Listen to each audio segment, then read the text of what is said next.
శాస్త్రాలను అధిగమించినదని నిరూపిస్తూ క్రీస్తును, బైబిల్ను తప్పుడుగా మాట్లాడుతున్న వారిని సవాల్ చేసి, వాదించి, ఓడించి, ప్రపంచ మేధావులారా ఖబర్దార్ అంటూ సింహగర్జన చేస్తున్న జయశాలి, జయశాలి, జయశాలి.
ప్రియమైన దేవుని పిల్లలారా, ఆత్మ చావదు, అగ్ని ఆరదు.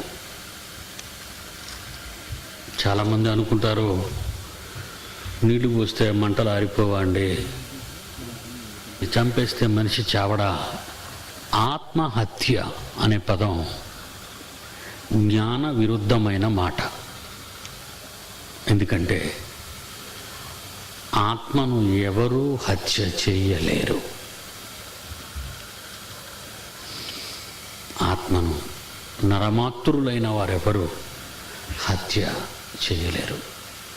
శరీరాన్ని హత్య చేయగలరు. ఆత్మ వేరు, శరీరం వేరు. ఈ ఆత్మను గురించిన ఈ జ్ఞానం ప్రపంచంలో ఉన్న మనుష్యుడు రాసిన శాస్త్రాలలో ఎక్కడ మనకు కనిపించదు. కనుకనే కోటి విద్యలు కూటి కొరకు అన్నట్లుగా 60-70 ఏళ్ళు భూమి మీద నివసించే శరీరాన్ని కాపాడుకోవటానికి మాత్రమే కోటి విద్యలు తప్ప, ఇవి ఆత్మ దాని ఉనికిని కానీ, దానికున్న కోరికలను కానీ, దానికున్న ఆలోచనలను కానీ ఏ గ్రంథాలలో, మానవుడు రాసిన శాస్త్ర సంబంధమైన ఏ గ్రంథాలలో అవి రాయబడలేదు. ప్రియులారా, చిన్నప్పటి నుంచి మనం చదువుకున్నాం. ప్రాథమిక పాఠశాల నుండి ఉన్నత విద్యను అభ్యసించే విశ్వవిద్యాలయాల వరకు మనం చదువుకున్న ఏ గ్రంథంలో కూడా ఆత్మను గురించిన వాదం, ఆత్మను గురించిన పాఠం ఉండదు. కనుకనే మనుషులు తప్పు చేసి తప్పుడు మాటలు మాట్లాడతారు, ఆత్మహత్య అని. న్యాయశాస్త్రంలో వాడిన ఆత్మహత్య అనే పదం కానీ, వాడుక భాషలో మాట్లాడుతున్న ఆత్మహత్య అనే పదం కానీ విరుద్ధమైన మాట. ఆత్మను ఎవ్వరూ భూమి మీద మానవులైన వారు చంపలేరు అని తెలుసుకోవాలి. ఆత్మను చంపగలిగిన రెండు శక్తులు ఉన్నాయి. ఒకటి దేవుడు, రెండు దయ్యం. దయ్యం అనగానే మీరనుకునే దయ్యం కాదు. ప్రపంచాన్ని శాసిస్తూ ప్రస్తుతం తన అధికారంలో ఉంచుకున్న మహాశక్తివంతమైనది అని. అపవిత్రాత్మ, ఈవిల్ స్పిరిట్, దయ్యము, భూతము అని రకరకాల పేర్లతో పిలువబడుతున్న ఇది ఆత్మను చంపగలదు. అలాగే దేవుడు సృజించిన వాడు ఆత్మను చంపగలడు. చంపటం అనగానే ముగింపు అని కాదు. చంపటం అనగానే ముగింపు కాదు, అది శాశ్వతం. శాశ్వతం, అది శిక్ష శాశ్వతం. 14 సంవత్సరాలు భారత శిక్షా స్మృతిలో జీవిత ఖైదీగా పరిగణిస్తారు. యావజ్జీవ కారాగార శిక్ష కఠిన కారాగార శిక్ష కావచ్చు. అవి 14 years, 14 సంవత్సరాలు మాత్రమే. కానీ మరణదండన కూడా విధిస్తారు, ఉరి అంటారు. ఇది ఒకేసారి జరిగేది, ఒక క్షణంలో జరిగేది. కానీ ఆత్మ ఒక క్షణంలో చచ్చిపోయేది కాదు, ఒక క్షణంలో కనిపించకుండా మాయమైపోయేది కాదు, ఒక క్షణంలో లేకుండా పోయేది కాదు. అది శరీరం. ఒక క్షణంలో శరీరాన్ని చంపేయగలం, ఒక క్షణంలో శరీరాన్ని తగలబెట్టేయగలం, ఒక క్షణంలో దాన్ని మాయం చేసేయగలం. కనుక ఆత్మ వేరు, శరీరం వేరు అని బైబిల్ చెప్పింది. కనుక బైబిల్లోని ఒక మంచి మాట, యేసు ప్రభువారు అన్న మాట చూస్తే యోహాను సువార్త 6వ అధ్యాయంలో 63వ వచనంలో ఆయన ఒక మాట మాట్లాడారు. ఆయన బైబిల్లో యేసు మహాజ్ఞాని, మనందరికీ తెలుసు. అసలు యేసు దేవుడు కాదని కానీ, దేవుడు కుమారుడు కాదని కానీ చాలామంది తప్పుడు బోధలు చేస్తున్నారు ఈ రోజుల్లో. మీ ప్రాంతంలో కూడా తండ్రి అయిన దేవుడిని నమ్మిన వాడు ఒకడుంటే, కుమారుడైన యేసుని నమ్మిన వాడు ఒకడుంటాడు. వీళ్ళిద్దరినీ కాదని పరిశుద్ధాత్మ దేవుడిని నమ్మిన వాడు ఒకడుంటాడు. వీళ్ళు ముగ్గురినీ కాదని అసలు దేవుడు అనేవాడు లేడనేవాడు మరొకడు ఉంటాడు. వీళ్ళందరూ కూడా ప్రపంచంలో పిచ్చి సన్నాసులు. వీళ్ళకేం అర్థం కాలేదు. ఇటు శాస్త్రం కానీ, అటు దేవుని వాక్యం కానీ, లేదా ఇటు ప్రపంచంలో ఉన్న ఈ రకమైన జ్ఞానం కానీ, సమాజంలో ఉన్న జ్ఞానం కానీ వాడికి అర్థం కాలేదు. ఏదో ఎవడో ఎంగిలి మాటలు, ఆ విదేశాల్లో మాట్లాడిన ఎంగిలి మాటలు, అమెరికా వాడు, ఇంగ్లాండ్ వాడు, యూరోపియన్ కంట్రీస్లో ఎవడో ఒకడు తరకమాసిన వాడు తప్పుడు జ్ఞానం తీసుకొస్తే వాడి డబ్బులు కాశపడి అది భుజాన్ని వేసుకుని బతుకుతున్న వాళ్ళు ఈరోజు మన ఇండియాలో కోకొల్లలుగా కనబడుతున్నారు. వాళ్ళకి దేవుళ్ళు బైబిలు కాదు, వాళ్ళు బైబిల్లో ఉన్నటువంటి దైవత్వము కాదు. ఆ దొరే వాడికి దేవుడు, ఆ దొరే వాడికి సర్వం. వాడు ఏమిచ్చి వాడి పారసన ఎంగిలి బతుకులే ఇటు బ్రతుకు తెరువు. మరొక విషయం చెప్తాను. ఇండియాలో ఒక బోధకుడికి ఒకడు డబ్బిచ్చాడంటే దొర, ఆడు నెలకు తన కుక్కకు సరిపోయే జీతాన్ని పడుతున్నాడు. నెలకు ఒక కుక్కకు వాడు పెట్టే ఆహారానికి అయ్యే డబ్బు మొహాన్ని కొట్టేస్తే, ఈ డబ్బు పట్టుకొని ఈరోజు ఈ భారతదేశం అంతా తిరుగుతున్నారు. చేతగాని వారుగా దేవుని జ్ఞానాన్ని చెప్పి ఒప్పించలేని అసమర్థపు వెర్రి దద్దమ్మలో మత మార్పిడులు ప్రోత్సహిస్తున్నారు. డబ్బులు ఇస్తూ ఉంటారు, బళ్ళు ఇస్తూ ఉంటారు, జీతాలు ఇస్తూ ఉంటారు, ఇల్లు కట్టుకోవడానికి డబ్బులు ఇస్తూ ఉంటారు. ఇలా భయంకరమైన తప్పుడు రాయితీలు చేయటం వల్లనే జయలలిత ప్రభుత్వం ఏం చేసిందంటే తమిళనాడులో మత మార్పిడి చేసిన వాడిని తీసుకొచ్చి లోపలేసామంది. మత మార్పిడి అనేది ఎంత, దేశం మనల్ని చూసి ఈ భయంకరమైన చట్టాన్ని చేసింది అంటే సిగ్గుపడాలండి ఇలా దరిద్రులందరూ. ఎందుకంటే వీళ్ళకి చేత కాదు. ఒకడేమో తండ్రి దేవుడు అంటాడు, ఒకడేమో కుమారుడు దేవుడు అంటాడు, ఒకడు తండ్రి దేవుడు కాదంటాడు, ఒకడు కుమారుడు దేవుడు కాదంటాడు, ఒకడు అసలు తండ్రి కుమారుడు ఒకడే అంటాడు, అసలు వీళ్ళిద్దరూ లేరు పరిశుద్ధాత్మ దేవుడు అంటాడు, లేదా ముగ్గురు ఒకటే అంటాడు. ఇలాగా బైబిలులో మిడిమిడి జ్ఞానం గలవారు, వీళ్ళకి ప్రాథమిక జ్ఞానం కూడా బైబిల్లో లేదు అని చెబుతున్నాను. ఇలాంటి వాళ్ళందరూ బైబిల్ చెప్తే ఎలా ఉంటుందండి? ఎంబీబీఎస్ కొన్ని సంవత్సరాలు చదవాలి, అందులో సర్జరీ ఉంది, ఆపరేషన్ చేసేవాడిని సర్జన్ అంటారు. ఈ సర్జన్ కూడా కొన్ని సంవత్సరాలు వాడు చదవాలి, ప్రాక్టికల్గా కానీ లేదా బుక్ నాలెడ్జీలో కానీ. కొంతకాలం వాడు చదివిన తర్వాత నీ కడుపు ఓపెన్ చేయగలడు, నీ మెదడు ఓపెన్ చేయగలడు, లేదా నీ గుండె ఓపెన్ చేయగలడు. మరి ఏమీ తెలియని వాడు ఓపెన్ చేసేస్తే కత్తితో కోసేయటమే కదండి, సూత్తో కుట్టేయటమే కదండి అని అనుకుంటే చాలా ప్రమాదం. ఎంబీబీఎస్ చదివిన వాళ్ళు, సర్జన్ చేసిన వాళ్ళే కడుపులో కత్తిర్లు, గ్లాసులు, కత్తులు వదిలేసినటువంటి రోజులు కూడా ఉన్నాయి మనకి. కనుక వాళ్ళకి సరైన పరిజ్ఞానం లేనప్పుడు బైబిల్ పట్టుకునేవాడు నోటుకొచ్చినట్టు మాట్లాడటం చాలా తప్పండి. మోరోవరు ఈ ప్రాంతాల్లో ఎక్కువగా ఈ ఎంగిలి బోధలు చేసేవాళ్ళు ఎక్కువైపోయారు బాగా. ఎందుకంటే వాళ్ళకి బైబిల్పై సరైన అవగాహన లేదు. ఏమండి, ఈరోజు చాలామంది అంటున్నారు యేసు దేవుడు కాదంటున్నారు, అసలు యేసు సిలువ వేయబడలేదు అంటున్నారు. అసలు యేసు అనేవాడు లేడని ఒకడు వాటికన్ సిటీలో కేసు వేసాడండి మొన్న. అసలు యేసు అనేవాడు లేడు, అసలు అతను ఎవరో తెలీదు. ఆ రోజుల్లో గ్రీకు సైన్యంలో పనిచేస్తున్నటువంటి ఒక ఆయన పేరు యేసు, ఆ యేసు ఈ యేసు అనుకుంటున్నారు, ఆ యేసు అనే దేవుని కుమారుడు అనేవాడు చరిత్రలో లేడు అంటున్నాడు అని వాడు ఏం చేశాడు, ఊరుకోలేదండి. రీసెంట్గా 2006లో వాటికన్ సిటీలో పోపు ఉన్నాడు కదండి, అక్కడే కేసు వేశాడు కోర్టులో. మరి వీళ్ళందరికీ ఎవరు జవాబు చెప్తారండి? ఈ పాటుగాళ్ళు, ఈ బోధకులు అందరూ ఉన్నారు, వీళ్ళు ఏమైనా చెప్తారా? మీసాలు మెలేసి మా వెనకాతల కుక్కల్లో అరుస్తున్న వాళ్ళు ఎవరైనా ఎదురు నిలవగలరా? వీళ్ళు ఎవరు ఎదురు, అంత సత్తా వీళ్ళకి లేదండి. చేతగాని వాళ్ళగా కరపత్రాలు పంచడం, చేతగాని వాళ్ళగా వెనకరవటం తప్ప ఆత్మజ్ఞానం అనేది వీళ్ళు ఎవరికి లేదు. ఒక మాట చెప్తానండి, నేను మీకు తెలుసు, నేను ఎలా వాదిస్తాను అంటే, ప్రపంచంలో ఒక సబ్జెక్టు మీద ప్రవీణుడు అనుకునేవాడు ఎవడైనా ఉంటే, యేసు దేవుడు కాదనేవాడు కానీ, లేదు ముగ్గురు ఒకటి అనేవాడు కానీ, లేదు మరొకటి అనేవాడు కానీ, ప్రపంచంలో, మరలా చెప్తున్నాను, ప్రపంచంలో అలా వీధిలోనూ ఊరిలో ఉన్నోళ్ళు, ఇండియాలో ఉన్నోళ్ళు నిలబెట్టకండి. ప్రపంచంలో అలాంటి ఎక్కడ ఉంటాడు? యూరప్ కంట్రీలోనూ, అమెరికాలోనూ, జర్మనీలో, ఆస్ట్రేలియాలో ఈ దరిద్రులు అందరూ ఉంటారు. ఈ ప్రవీణుడు, అందులో ప్రవీణుడైన వాడు ఎవడైనా ఉంటే వాడితో నేను పోటీకి నిలబడడానికి సిద్ధంగా ఉన్నాను. ఇకపోతే వాడిని 2 నిమిషాల్లో ఓడించేస్తానని కూడా చెప్తున్నాను మీకు. 2 నిమిషాలు. అంత సత్తా దమ్ములున్నవాడు ప్రపంచంలో ఎవడు లేడు. అందుకే ఈ రోజు వరకు నోరు మూసుకొని దరిద్రులందరూ వెనకాల మాట్లాడుతున్నారు తప్పితే ఈ ఎదరకొచ్చి మాట్లాడటం లేదు. మీకేం తెలిసి చెప్పండి? వాడు పారేసే ఎంగిలి మెతుకులు తినే వీళ్ళంతా ఏవి నేర్చుకున్నారు అనుకుంటే ఏమీ నేర్చుకోలేదు. వీళ్ళకి అసలు శూన్యం అండి. వీళ్ళకి వాడు ఆడే ఎంగిలి మాటలు 4 నేర్చుకొని వాడిచ్చే జీతాన్ని, వాడి డబ్బులు వాళ్ళని వీడు బతుకుతూ ఇండియాలో వీడు బతుకునే అమ్మేసుకొని వాడు నమ్ముకున్న దేవుని కూడా విడిచిపెట్టేసి ఈరోజు మాట్లాడుతున్నారు వాళ్ళు. ఓకే, ఒక మంచి మాట మీతో చెప్తానండి. ఎంత గొప్ప మాట అంటే, ఆత్మ. అసలు ఈ ఆత్మ ఏంటి, శరీరం ఏంటి అని అనుకుంటున్నారా మీరు? అనుకుంటారు. ప్రపంచంలో ఎవరైనా అనుకుంటారు. ఆధునిక శాస్త్రం కూడా ఆత్మను నమ్మదండి. ఆధునిక శాస్త్రవేత్తలు కూడా ఆత్మను నమ్మరు.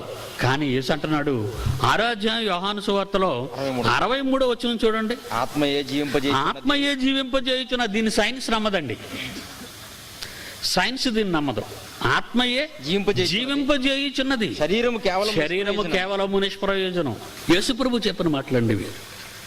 అందుకే ఈ లోకంలో శాస్త్రవేత్త అనేవాడు, అమెరికాలో ఉన్నామండి, యూరప్లో ఉన్న, ఎక్కడైనా ఉన్నాం, డోంట్ కేర్. వాడు ఎవడైనా ఒకవేళ ఆత్మ లేదనేవాడు ఎవడైనా ఉంటే వాడిని కూడా పిలుస్తున్నానండి. అసలు ఎవడు కనబడటం లేదు ఒక 10 ఏళ్ళగా. ఆ సింహగర్జన పుస్తకాన్ని మీరు చూస్తే ఎలాంటి వాళ్ళని ఛాలెంజ్ చేశానో మీకు మర్చిపోద్దండి. ఇంకొక మాట చెప్పమంటారా? మన ఇంటికి ఒక రిజిస్టర్ ఉత్తరం వచ్చింది అనుకోండి. రిజిస్టర్ ఉత్తరం రాగానే ఎక్కడి నుంచి వచ్చిందని అడుగుతాం ముందు పోస్ట్ మ్యాన్ని. లాయర్ గారి దగ్గర నుంచి వచ్చింది అని అన్నారనుకోండి, అయితే నేను లేనని చెప్పండి, నేను వెళ్ళి రాశానంట. లాయర్ దగ్గర నుంచి రిజిస్టర్ ఉత్తరం రాగానే ఎందుకు భయపడిపోతున్నావు నువ్వు? భయం, బాబు నన్ను ఏదో కేసులో ఎవడో ఇరికించేస్తున్నాడని. మీకు అర్థమైందండి? ఒక రిజిస్టర్ ఉత్తరాన్ని పంపించానండి. చూడండి, ఇప్పుడు కరెక్ట్గా కెమెరా అంటే చాలామంది అనుకుంటారు ఇదేదో ఊరకనే చెప్తున్నాడు అనుకుంటున్నారేమో. అందుకే మీకు ఈ ప్రొజెక్టర్ని కరెక్ట్గా కవర్ మీద కొట్టమన్నానండి. ఈ కవర్ మీద మీకు ఏం కనబడుతుందో తెలుసండి? ఒక ఎడిటర్. ఆ ఎడిటర్ అంటే న్యూస్ పేపర్ ఎడిటర్. ఆ న్యూస్ పేపర్ పేరు వాషింగ్టన్ పోస్ట్. అమెరికా సంయుక్త రాష్ట్రాలలో, యునైటెడ్ స్టేట్స్ ఆఫ్ అమెరికాలో వాషింగ్టన్ అనేది ఒక రాష్ట్రం. ఈ వాషింగ్టన్ డీసీలో వాషింగ్టన్ పోస్ట్ ఈ న్యూస్ పేపర్ పేరు. ఆ ఎడిటర్కి ఉత్తరం రాశానండి. సరిగ్గా చూడండి, నా ఉత్తరం, ఇది 2వ ఉత్తరం వాడి దగ్గరికి వెళ్ళిందండి. ఈ 2వ ఉత్తరం వెళ్ళగానే నేను తీసుకొని అన్నాడండి. నేను ఈ ఉత్తరాన్ని తీసుకొని అన్నాడు. ఎందుకు తీసుకోని అనగానే అక్కడ ఏమని రాసిందో పోస్టల్ డిపార్ట్మెంట్ ఏమి రాసిందంటే REFUSED. కరెక్ట్గా ఫోకస్ చేయాలి. ఆ లెటర్ని చూడండి, అక్కడ ఏమని రాశారు పోస్టల్ డిపార్ట్మెంటు? REFUSED, రిఫ్యూజ్డ్ అని ఒక చేతి మార్క్ వేసి, పోస్టులో చేతి మార్క్ వేసి నా అడ్రస్కి పంపించారండి తిరిగి రిజిస్టర్ ఉత్తరాన్ని. ఈ రిజిస్టర్ ఉత్తరాన్ని తిరిగి పంపించారు. ఎవరు? వాషింగ్టన్ పోస్ట్ అనే అమెరికాలో అతిపెద్ద వార్తా సంస్థ. ఏమండి, ఈరోజు మరి ఈ న్యూస్ పేపర్ ETV2 వాళ్ళు కానీ, TV9 వాళ్ళు కానీ, న్యూస్ పేపర్ వాళ్ళు కానీ ఏం చేస్తున్నారండి? ఎంతోమంది మంత్రులు బయట పెట్టేస్తున్నారు, ఎంతోమంది లంచగొండి ఆఫీసర్లను బయట పెడుతున్నారు. ఆ న్యూస్ పేపర్ వాళ్ళు విలేకరులు వచ్చారంటే భయపడిపోతుంటారు. విలేకరులు వచ్చారంటే మంత్రులకు కానీ, ఎమ్మెల్యేలకు కానీ, ఎంపీలకు కానీ, లేకపోతే రాజకీయ నాయకులకు కానీ భయం. వీళ్ళు ఏం బయట పెట్టేస్తారో, టీవీలో ఏం చూపించేస్తారో మా గురించి అని. అలాంటి న్యూస్ పేపర్లకు భయపడే ఈ రోజుల్లో న్యూస్ పేపరు PD సుందర్రావు రాసిన పంపిన కవర్కి భయపడిపోయారు. చూడండి,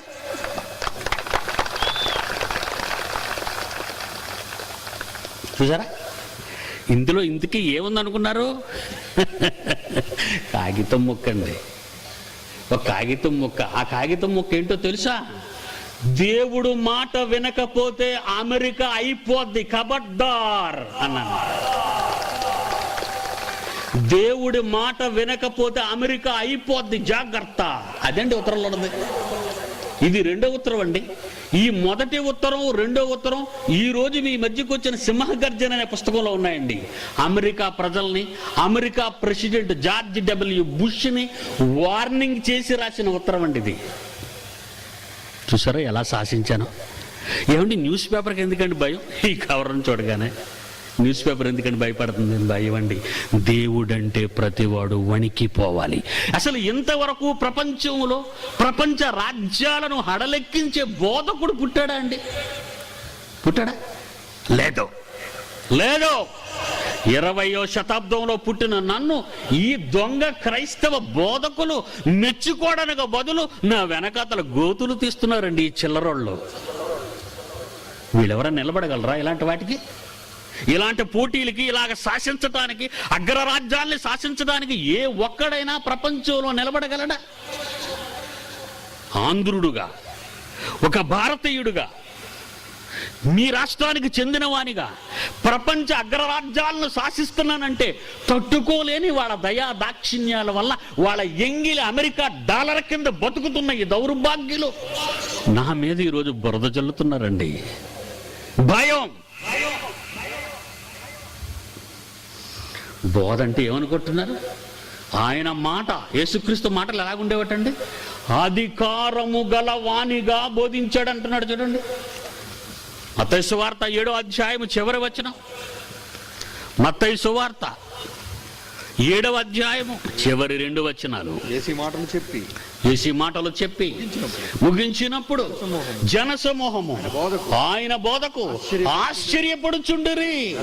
ఎలయనగా ఆయన వారి ఉన్న ఎంగిలి బోధకుల వలె కాకుండా అధికారము గలవానిగా వారికి బోధించను.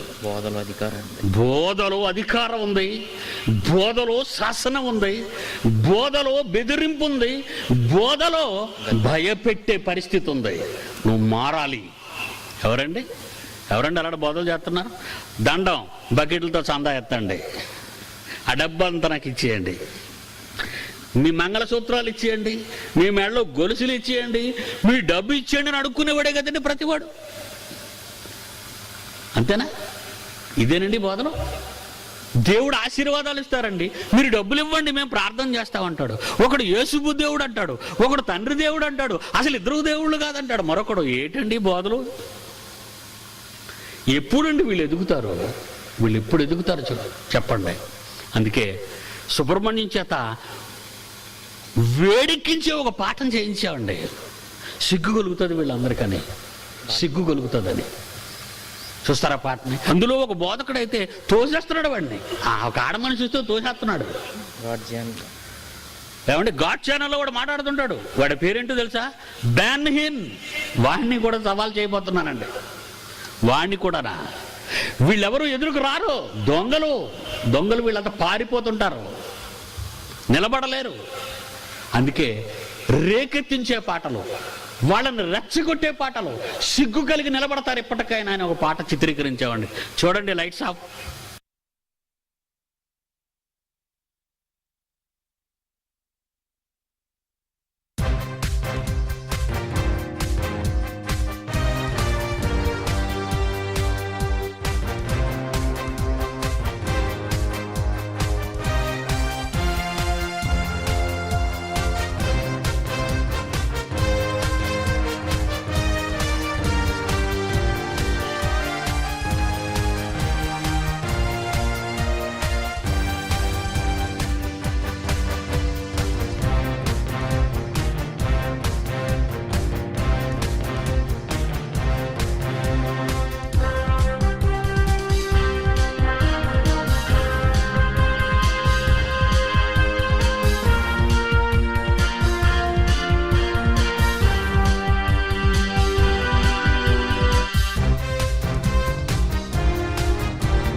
జైశాలి జైశాలి జైశాలి జైశాలి.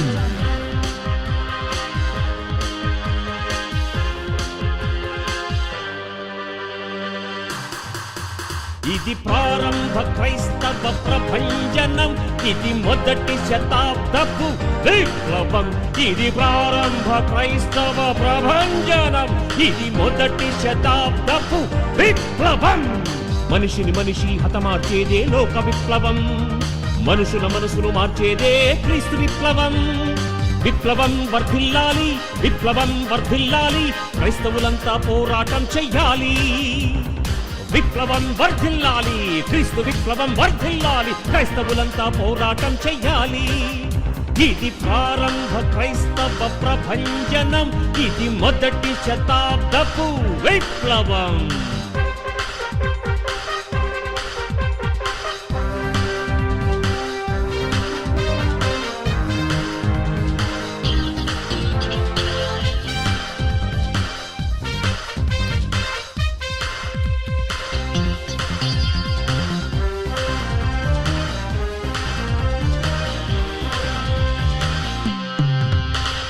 క్రైస్తవ్యం కులమే కాదు, క్రైస్తవ్యం మతమే కాదు, క్రీస్తు బోధ మత మార్పిడి కానే కాదు.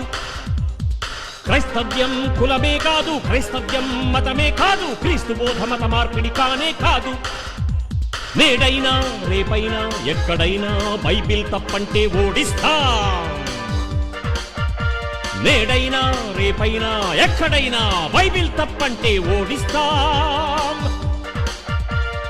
జ్ఞానులనైనా ఒప్పిస్తాం, మూర్ఖుల నోరు మూయిస్తాం, భూలోకం తల క్రిందులు చేసేస్తాం.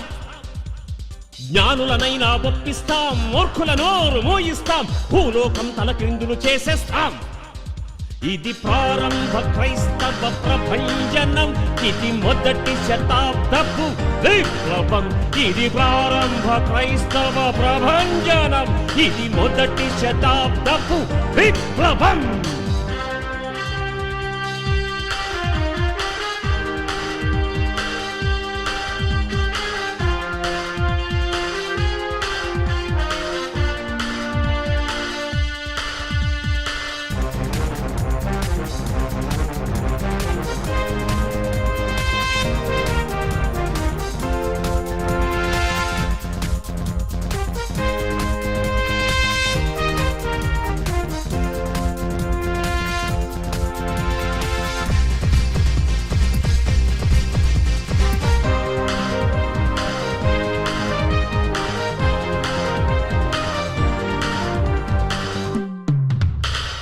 దొంగ బోధకుల పని పడతాం, తప్పుడు బోధల నరికడతాం, సత్యవాక్యాన్ని సరిగా విభజిస్తాం.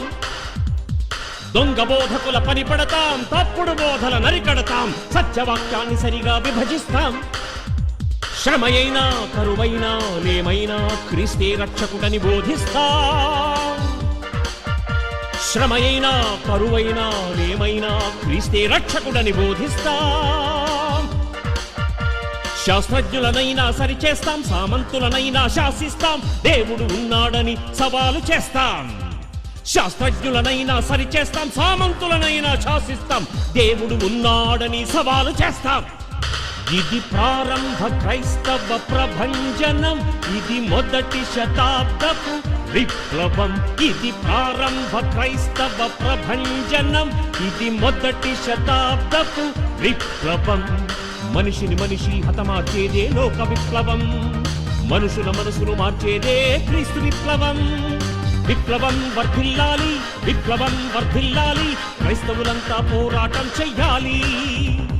విప్లవం వర్ధిల్లాలి, క్రీస్తు విప్లవం వర్ధిల్లాలి, క్రైస్తవులంతా పోరాటం చెయ్యాలి. ఇది ప్రారంభ క్రైస్తవ ప్రభంజనం, ఇది మొదటి శతాబ్దపు విప్లవం.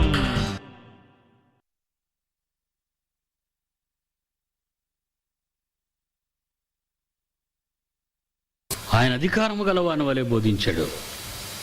లోబడిన బోధ కాదు, రాజీ బోధ కాదు, అడ్జస్ట్మెంట్ బోధ కాదు, సర్దుబాటు సిద్ధాంతపు బోధ కాదు, ఒకరికి భయపడి చేసే బోధ కాదు, ఒకరిని శాసించే బోధ, అధికారంతో కూడిన బోధ. ఆత్మయే జీవింపజేయుచున్నది. శరీరము కేవలము నిష్ప్రయోజనమైనది. ఆత్మ ఉన్నదా? నాసా శాస్త్రవేత్తలు చూపించాం, ఇప్పుడు న్యూటన్ను చూపించాం, ఎంతోమంది శాస్త్రవేత్తలు చూపించాం. ఇందులో వాళ్ళందరూ ఆ రోజు చచ్చిపోయి బతికారు. చచ్చిపోయారు కనుక మన కళ్ళ ముందుకు రాలేదు. బతుకున్న వాళ్ళని ఈరోజు శాసిస్తున్నాం, శాస్త్రవేత్తలను సవాలు చేస్తున్నాం, రమ్మని రండి. పిడి సుందరరావు గారు అంతా సైన్సే చెప్తారండి అనుకుంటున్నారా?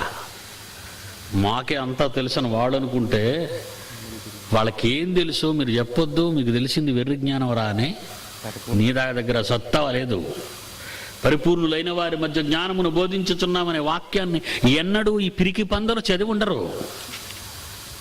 పరిపూర్ణులు, మాస్టర్స్, స్కాలర్స్ ఈ ప్రపంచంలో ఎవరైనా ఉంటే రండి అని సవాలు చేసే పాటలు, మాటలు ఇవన్నీ కూడా.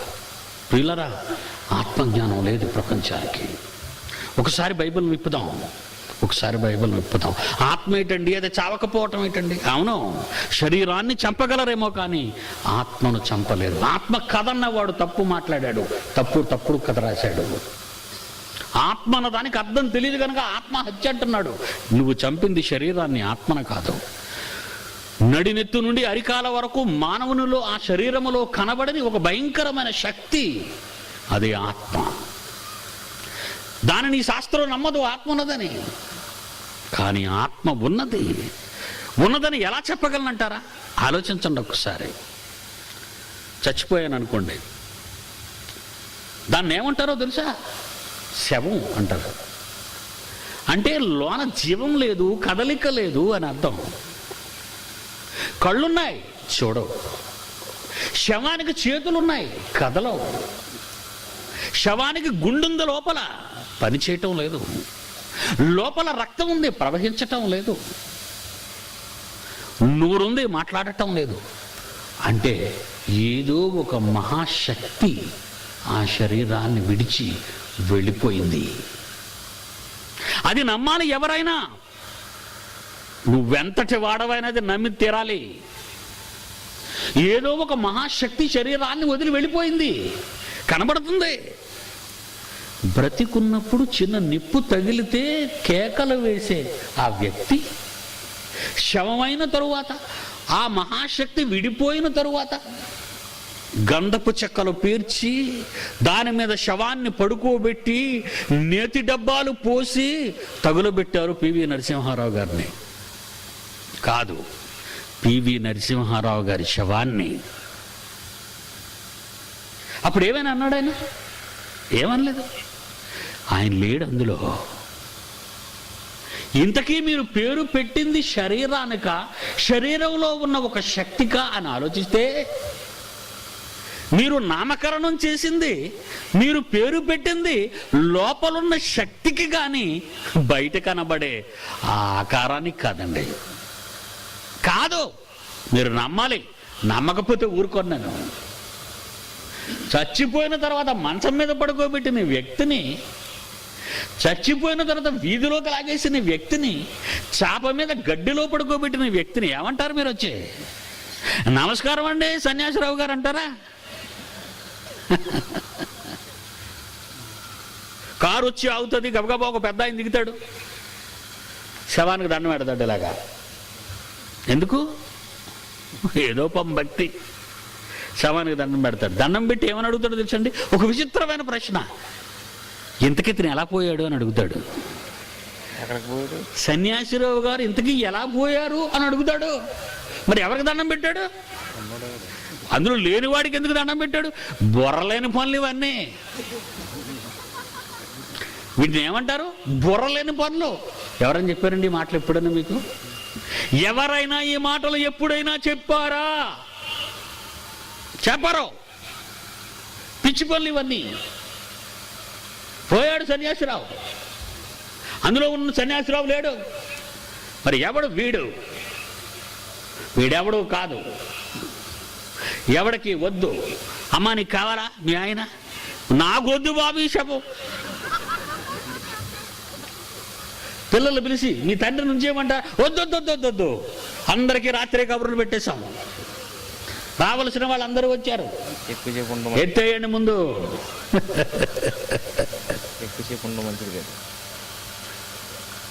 శవం ఎక్కువసేపు ఉండటం మంచిది కాదు, తీసేస్తారు. మరి ఎవరైనా లేడు, మరి ఏడాయినా వెళ్ళిపోయాడు. ఇంతకీ మీరు పేరు పెట్టింది శవానిక? ఒకప్పుడు ఈ శవాన్ని సజీవంగా నిలబెట్టిన ఒక మహాశక్తిక, ఒక శక్తికి. అంటే నువ్వెవరన్నమాట? శవమైపోయే శరీరానివి కాదని, జాగ్రత్తగా వినాలి, శవమైపోయే శరీరానివి కాదని ఒకరోజు నువ్వు వేసుకున్న ఈ తొడుగు ఎముకల గూడు మాంసపు ముద్దను విడిచిపెట్టి వెళ్ళిపోతావని, తిరిగి రాని లోకాలకు వెళ్ళిపోతావని ఒక వాస్తవాన్ని చెబుతుంది ఈ చావు.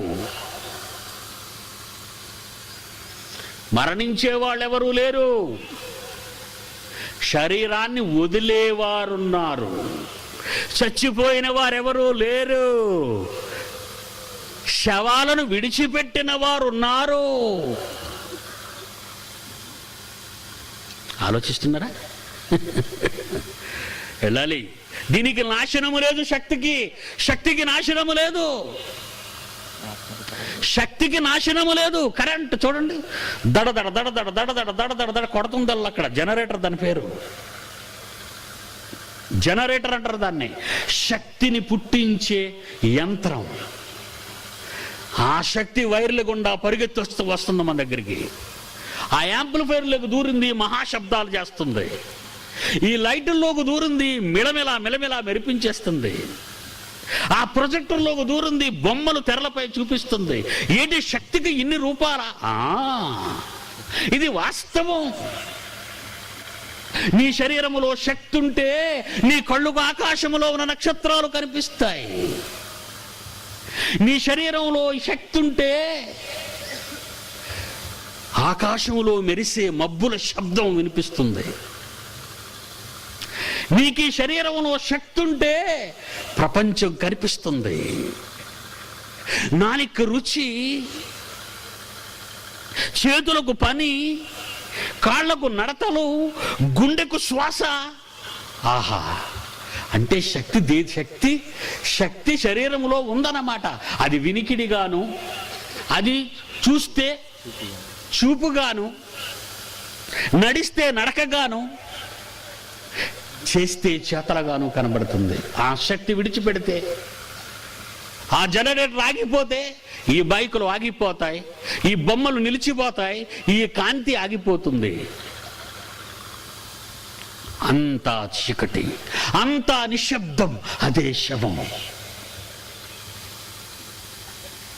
ఒకసారి ఈ ఆత్మ శరీరాన్ని విడిచిపెడితే, ఒకసారి ఈ జీవం శరీరాన్ని విడిచిపెడితే, ఈ మహాశక్తి అయిన నువ్వు నీ శరీరాన్ని విడిచిపెడితే మిగిలిపోయే ఈ కట్టె, మిగిలిపోయే ఈ దేహం, ఈ శరీరం శవమైపోయి నిశ్శబ్దమైపోతుంది. అది మంట పెట్టినా మండుతుంది అనదు. గోతిలో పుచ్చి పెట్టినా మాట్లాడకుండా నిశ్శబ్దంగా ఉంటుంది. బాధ దానికి లేదు, శవానికి బాధ లేదు. ఇప్పుడు మనమంతా మన శరీరాలలో ఉన్నాము. ఇప్పుడు నిప్పు పెడితే ఊరుకుంటామా? ఇప్పుడు మనల్ని శ్మశానానికి లాక్కుంటూ వెళితే వెళ్ళేవాళ్ళమా? వెళతామా? వెళ్ళాం. ఎందుకంటే లోపల శక్తి ఉన్నది. ఆ శక్తి పేరే ఆత్మ. ఆ శక్తికున్న మరో పేరే జీవం. ఆ శక్తికున్న మరో పేరే ఊపిరి. అది ఊపిరి. నిర్గమాకాండం 3వ అధ్యాయంలో ఒక భక్తునితో దేవుడు అంటున్నాడు, నాయనా, నా ప్రజల దగ్గరికి వెళ్ళి నా మాట చెప్పాలి. చెబుతానయ్యా నేను, కానీ వాళ్ళు వేసే ప్రశ్నలకు జవాబులు చెప్పాలిగా. ఏమిటా ప్రశ్న? 3వ అధ్యాయం నిర్గమాకాండము 3వ అధ్యాయం 13, 14 13, 14, 15 వచనాలు చూడండి. మోషే చిత్తగించము, మోషే చిత్తగించుము, నేను ఇశ్రాయేలు వద్దకు వెళ్ళి నేను ఇశ్రాయేలీయుల యొద్దకు వెళ్ళి వారిని చూచి పితరుల దేవుడు మీ పితరుల దేవుడు మీ యొద్దకు నన్ను పంపిన మీ యొద్దకు నన్ను పంపెనని నేను వారితో చెబితే వారు ఆయన పేరేం పేరు అని అడుగుతారే, వారితో అప్పుడు నేను ఏమని చెప్పాలి? మహాప్రభు అని అడిగాడు దేవుణ్ణి, తండ్రిని, మహాశక్తిని. అందుకు దేవుడు, అప్పుడు ఆ మహాశక్తి ఏమంటుందో చూడండి. అందుకు దాని పేరు దేవుడు అన్నారు. అందుకే ఆ మహాశక్తిని దేవుడు అంటున్నాడు ఇక్కడ. అందుకు దేవుడు నేను ఉన్నవాడను అని చెప్పు. ఉన్నవాడను ఎందుకు ఇన్నిసార్లు చెబుతున్నానో మీరు అర్థం చేసుకోవాలి. నీ పేరు ఏమి అని అడిగితే ఏమని చెప్పమన్నాడు? ఉన్నవాడను. ఇది నా ఉనికి. పేరు అంటే అర్థం ఏంటో తెలుసా? ఉనికి, నా స్వభావం. అది నా స్వభావము. జాగ్రత్తగా వినాలి. ఇది నా వ్యక్తిత్వం, ఇది నా స్వభావము, ఇది నా క్యారెక్టర్, శీలము. ఉన్నవాడను, ఎప్పుడు ఉండవలసిన వాడను, ఆరంభము లేనివాడను, ముగింపు లేనివాడను, మధ్యలో వచ్చినవాడను కాను, పుట్టినవాడను కాను, చచ్చేవాడను కాను, ఉన్నవాడను. మహాశక్తిని నేను, ఉన్నవాడను అనే ఈ పేరు వినగానే ఇంకా కిందకెళ్ళండి ఎంత బాగా అంటున్నాడు. దేవుడు మోషేతో ఇట్లనెను, నీ పితరుల దేవుడైన యెహోవా అనగా. ఆ యెహోవా పట్టుకొని ఎలబడకు. అబ్రహాము దేవుడు, ఇస్సాకు దేవుడు, యాకోబు దేవుడనైన యెహోవా నీ యొద్దకు నన్ను పంపు పేరు అని ఇంకా గొడవ చేస్తారనుకో. ఉన్నవాడు అంటే అర్థం తేలేదనుకో. సొంటలాడు, వాళ్ళకు ఆత్మజ్ఞానము లేని సొంటలు ఇశ్రాయేలీయులు. సొంటలు తెలుసు కదా మీకు. అక్కడ సొంటలు అంటే చాలా మంది ఈ మధ్య యూదులు అనుకుని తిరుగుతున్నారండి. ఇండియాలో పుట్టి ఆంధ్రుడికి పుట్టి ఎవడికో పుట్టామని చెప్పుకున్న దరిద్రులు. ఈ మధ్యన కొంతమంది దరిద్రులు తిరుగుతున్నారు. మీ ప్రాంతానికి కూడా వచ్చి ఉంటారు వాళ్ళు. మనం ఇశ్రాయేలీలు అంటున్నారు, మనం యూదులు అంటున్నారు. దరిద్రులు వాళ్ళు రానివ్వకండి, దొంగలు వాళ్ళు. వీడు ఇశ్రాయేలీయుడు అండి. ఏమండి నేను అమెరికా ఉండంటే మీరు నమ్ముతారా? నేను అమెరికా ఉండంటే నమ్ముతారా?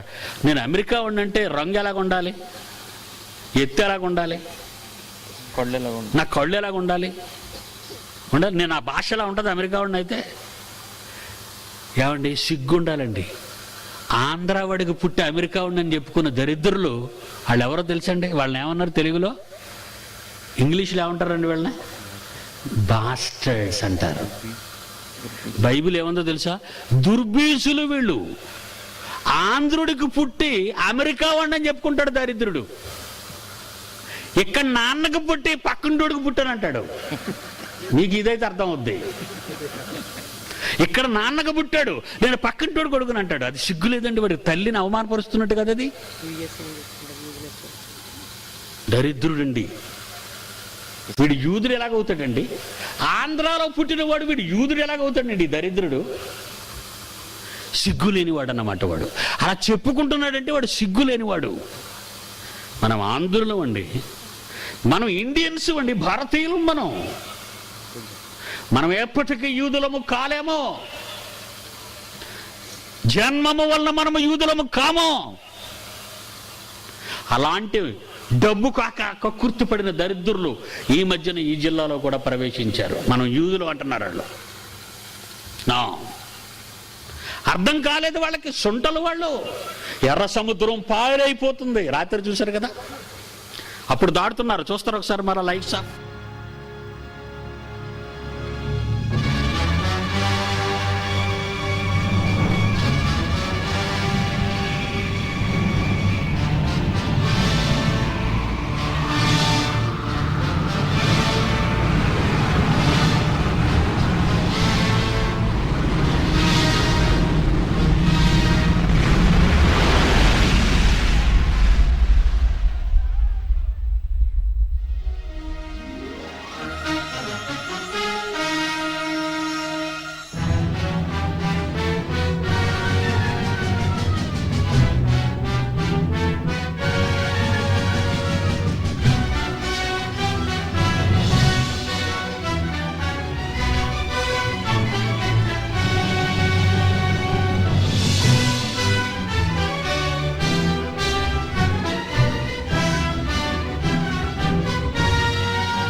మోషే గారు సీనాయి కొండ మీదకి వెళ్ళారండి ఆజ్ఞలు తేడానికి.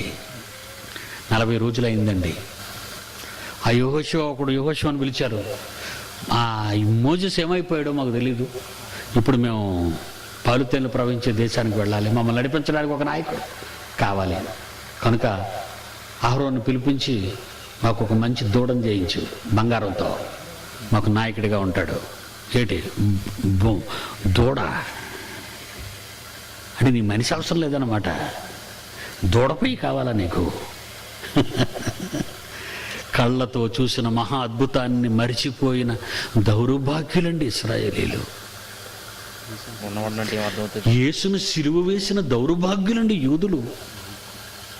మూర్ఖులండి వీళ్ళు. ప్రవక్తలను చంపిన వాళ్ళండి యూదులు. ఎవడైనా యూదులను వస్తే అసలు తగిలేయండి బాబు, దరిలాపులకు రానివ్వకండి.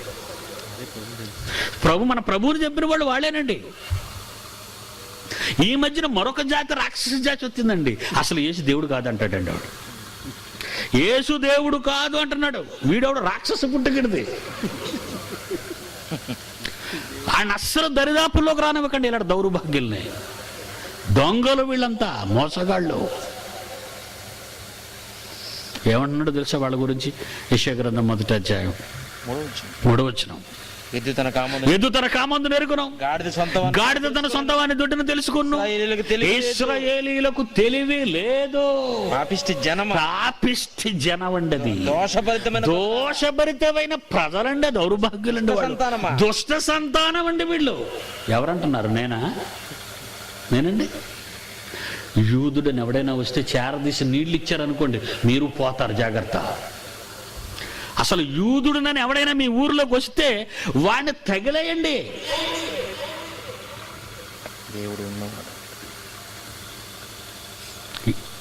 యూదులు అడుగుతున్నారట ఇశ్రాయేలీలు, దేవుడు పేరేమని అడుగుతారు. అప్పుడు ఏమి చెప్పాలి తండ్రి అని అడిగితే, ఉన్నవాడను అని చెప్పిన ఆయనకు అర్థం కాదు. సైన్స్ అంటారు అది. ఐఎమ్ ఏ లివింగ్ గాడ్, నేను ఉన్నవాడను, ఒక మహాశక్తిని. అది అర్థం కాదు వాళ్ళకి.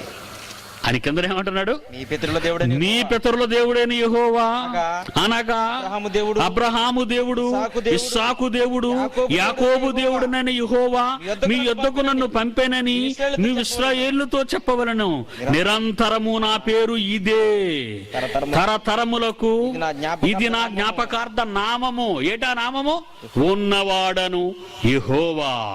అసలు యెహోవా అంటే ఉన్నవాడు అని అర్థం. యెహోవా అంటే ఉన్నవాడు అని అర్థం. ఈ యెహోవా గురించి కొట్టుకు చచ్చిపోతున్నారండి. ఈ పేరు గురించి గొడవలు.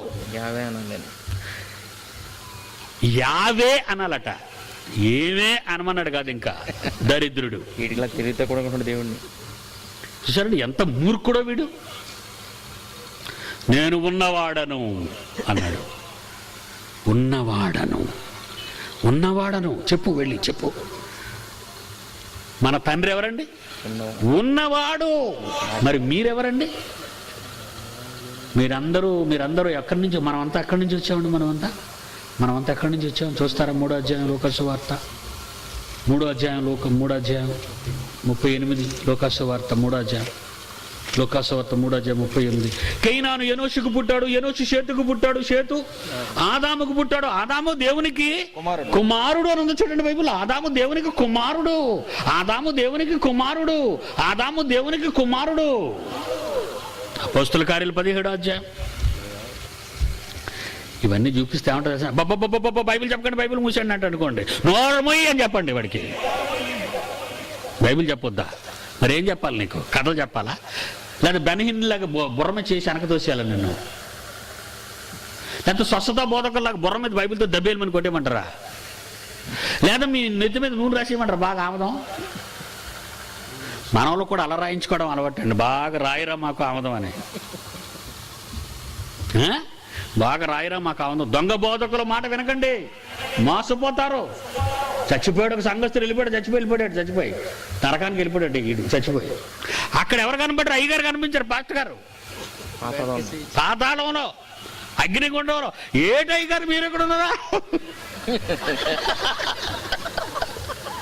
నన్ను ముంచావు కదరా, తుంగభద్రలో తీసుకెళ్ళి బాప్తిస్మం ఇచ్చావు. నువ్వేటి ఇక్కడ ఉన్నావు? మరి గట్టిగా మాట్లాడకరా, వెనకాతల బిషప్ గారు ఉన్నాడు, నన్ను ముంచాడాడు. నేను నిన్ను దొంగపత్రలో ముంచాడు, నన్ను దొంగలో దొక్కేసాడాడు.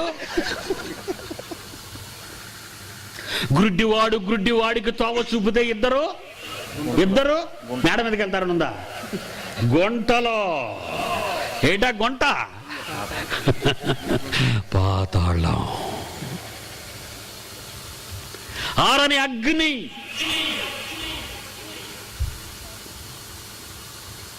ఆత్మకు చావు లేదు. ఆదాము దేవుని కుమారుడైతే, మహాశక్తి నుండి వచ్చిన వాడైతే, ఉన్నవానికి పుట్టినవాడైతే, ఆదాము ఉన్నవానికి పుట్టాడు. ఉన్నవానికి పుట్టినవాడు ఇతను ఆదాము. మనం ఎవరికి పుట్టామబ్బా? అపోస్తుల కార్యాలు 17వ అధ్యాయము 26వ వచనం చూడండి ప్రియులారా, బైబిల్ ఏం చెబుతుందో. బైబిల్ ఎందుకంటే బైబిల్ ముయ్యండి అంటాడు. నోరు ముయ్యమని చెప్పండి దౌర్భాగ్యుడికి. నోరు బాయ్. బైబిల్ ముయ్యమంటావా? బైబిలా? చేతనైతే నీ నోరు మూసుకోరా అని చెప్పండి. బైబిల్ మూస్తే ఏం చెప్తాను ఇక నేను? Where Bible speak I speak. Bible మాట్లాడిన దగ్గర నేను మాట్లాడతాను, బైబిల్ మాట్లాడని చోట నేను మాట్లాడను. బైబిల్ మాట్లాడకపోతే నేనెందుకు మాట్లాడతాను? దేవుడు చెప్పకపోతే నేనెందుకు చెబుతాను? దేవుడు వద్దన్నది నేను ఎలా చెబుతాను? దేవుడు చెప్పనది నేను ఎలా చెబుతాను? బైబిల్ మూయమంటాడేంటి సిగ్గులేనివాడు? చస్తాడు వాడు ఎవడైనా ఉంటే.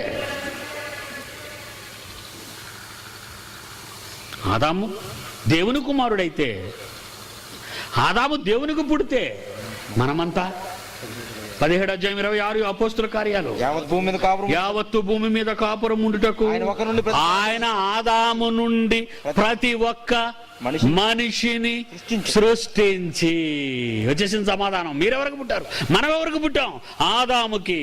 ఆదాము వరకు పుట్టాడు. ఉన్నవానికి పుట్టినవాడు ఏమవుతాడు? లేనివాడు అవుతాడా? ఉన్నవానికి పుట్టినవాడు లేనివాడు అవుతాడా? నా కుక్కకు పిల్ల పుడితే కుక్క, పక్షికి పిల్ల పుడితే పక్షి, గేదెకి పిల్ల పుడితే గేదె, ఆవుకు పిల్ల పుడితే ఆవు అయితే, రాజుకు పిల్ల పుడితే రాజు అయితే, దేవుడికి పుట్టినవాడు ఉన్నవాడికి పుట్టినవాడు ఏమవుతాడు? ఉన్నవాళ్ళం అవుతాం మనం కూడా. మనము ఉన్నవాళ్లకు పుట్టిన వాళ్ళం, ఉన్నవాని నుండి పుట్టిన వాళ్ళం. లేనివాడి నుండి పుట్టినవాడు అంటే దరిద్రుడు అని అర్థం. మా అమ్మ నీళ్ళు పోసుకుంది, నాన్న ఎవరో తెలియదని అర్థం. అర్థమైందా? మీరు ఉన్నవానికి పుట్టారా? అవును, మనమంతా ఉన్నవాని నుండి పుట్టిన వాళ్ళం. మనము కూడా ఉన్నవాళ్ళం. మనం కూడా ఉండవలసిన వాళ్ళం. మనకు ముగింపు లేదు బిడ్డ, మనకు ముగింపు లేదు. శరీరాన్ని వదిలాము, శరీరములోకి వచ్చాము, శరీరాన్ని వదులుతాము. శరీరంలోకి వచ్చింది తండ్రి నుంచి, శరీరాన్ని విడిచిపెడితే తండ్రి దగ్గరక ఆరని అగ్ని గుండానిక. ఏమండి, ఆరని అగ్నిగుండం ఉంటుందా అండి? మీరు మాకు చెవులో పువ్వు పెడుతున్నారు అనుకుంటున్నారా? ఆరని అగ్ని ఉంటుందండి, నీళ్ళు పోతే ఆరిపోదా అండి? మానక టిప్పెత్తే ఎంత మంట అయినా ఆరిపోదండి అనుకుంటున్నారా మీరు? అలా అంటే మీకు సైన్స్ తెలీదండి. మీరు అల్లటప్పగాళ్ళు ఇలాంటి బోధకులు సైన్స్ చెప్తున్నాడండి ఆయన అంటారు, మాట్లాడుతున్నాను. ఆయన సైన్స్ ఎక్కువ చెబుతాడండి. మరి ఏం చెప్పాలి నీకు? కథలు చెప్పమంటావు ఏమైనా? కాకమ్మ కథలు. సైన్స్ అంటే మీరు అనుభవిస్తే లోకం అండి అది. ఈ మొక్కలు, ఈ జంతువులు, ఈ ఆకాశము, ఈ భూమి, ఈ వర్షాలు, దాన్ని సైన్స్ అంటారు. ఈ దరిద్రుడు ఏ రోజున చదివాడేటి? 10th క్లాస్ ఫెయిల్డ్, బైబిల్ పట్టుకొని మహాభక్తుడు అంటాడు. శాస్త్రాలు తెలియాలిరా బిడ్డ, దొంగ బోధక. శాస్త్రాలు తెలియాలి. సకల శాస్త్రాలు అధిగమించిన బైబిల్ అని ఆదోనిలో మాట్లాడుతున్నాను. వచ్చి వినండి, కోరలు తీసేస్తాను జ్ఞానన్నవాడికి. ఆలోచించారా? చూద్దాం, మళ్ళా చదవండి ఆ మాట. యావత్ భూమి మీద కాపురం ఉండుటకు ఆయన ఒకని నుండి ప్రతి జాతి మనుష్యులను ఒకని నుండి, ఆదాము నుండి వచ్చిన వాళ్ళం మనమంతా. ఆదాము దేవుని నుండి వస్తే ఆదాము నుంచి మనం ఆదాము నుండి మనమంతా వస్తే శరీరాలైతే ఈ ఊర్లో ఉన్నాయి, ఈ ప్రాంతంలో ఉన్నది. కర్నూలు జిల్లాలో ఉందో, విశాఖ జిల్లాలో ఉందో, మరి గుంటూరు జిల్లాలో ఉందో, కృష్ణా జిల్లాలో ఉందో, అమెరికాలో ఉందో, ఆఫ్రికాలో ఉందో, ఉగాండాలో ఉందో, ఎక్కడుందో మనకు అనవసరం. కానీ మన లోకం ఇది కాదు. మనం ఒక లోకము నుండి వచ్చిన వాళ్ళం. ఆ లోకంలో మనం ఎవరి నుండి వచ్చిన వాళ్ళమో తెలుసా? 90 కీర్తన మొదటి వచ్చి నుంచి మొదటి వచనము నుండి కీర్తన 90. ప్రభువా, తరతరముల నుండి తరతరముల నుండి మాకు నివాస స్థలము ఇవే పరలోకం కాదయ్యా నువ్వు. నుంచి వచ్చాం. నాన్న అప్పుడప్పుడు ఏం చెప్తాడు? అమ్మా నువ్వు ఇంట్లో పుట్టావమ్మా, అమ్మా నువ్వు ఇంట్లో పుట్టావు అంటాడు, కానీ ఈ ఇల్లు నిన్ను పుట్టించింది అంటావు. నువ్వు ఇంట్లోనే పుట్టావమ్మా. ముషారఫ్ ఇండియాలోనే పుట్టాడు, తెలుసా మీకు? పాకిస్తాన్ ప్రెసిడెంట్ ఆ మధ్యన వచ్చినప్పుడు తను ఇల్లు చూడడానికి వెళ్ళాడు ఇండియాలో. ఆ ఇంట్లో పుట్టాడని. మనం మన ఇంట్లో పుట్టొచ్చు, కానీ ఇల్లు మనల్ని కనలేదు. మనం పరలోకంలో మన పరలోకానికి వెళతాము అని అంటాం లేదు ఇక్కడ. తరతరములకు మా నివాస స్థలము నువ్వా, నీ ఉన్న మహాలోకమా? ఇవే నీవే అంటున్నాడు చూడండి. తరతరములకు మాకు నివాస స్థలము ఉన్నవాడవైన నీవే. దేవుడిలో నుంచి వచ్చిన వాళ్ళు ఉన్నవాని నుండి వచ్చిన వాళ్ళం. అందుకే మమ్మల్ని నువ్వేం చేస్తున్నావో తెలుసా? మనుషులను మంటికి మార్చుతున్నావు, అంటే శవాలుగా చేసేసావు. మట్టిలో నుంచి వచ్చిన ఈ దేహాన్ని మంటిలో కలిపేస్తున్నావు.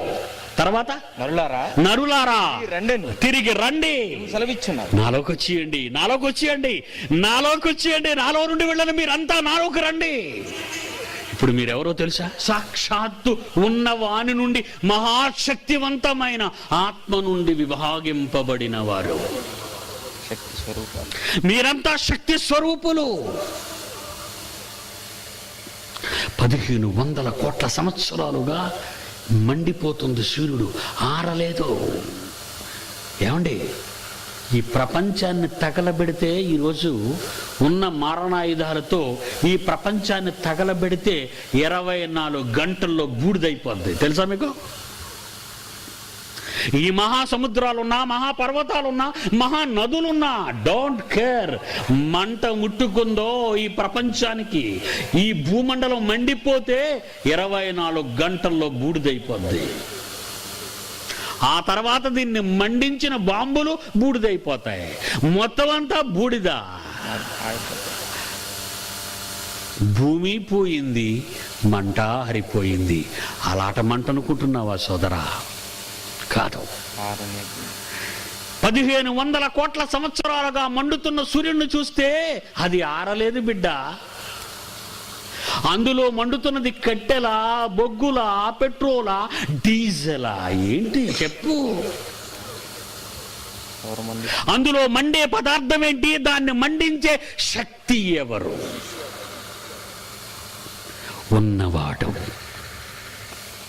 ఉన్నవాడు మండించుతున్నాడు దానిని. కనుక శక్తికి నాశనము లేదు బిడ్డ. మరలా అదే శక్తి శాసిస్తే సూర్యగోళం మాడిపోతుంది. కొంతకాలము ప్రకృతిలో బ్రతికే తన పిల్లల కోసం కొన్ని కోట్ల సంవత్సరాలు మండమని ఆజ్ఞాపించాడు ఉన్నవాడు సూర్యగోళాన్ని.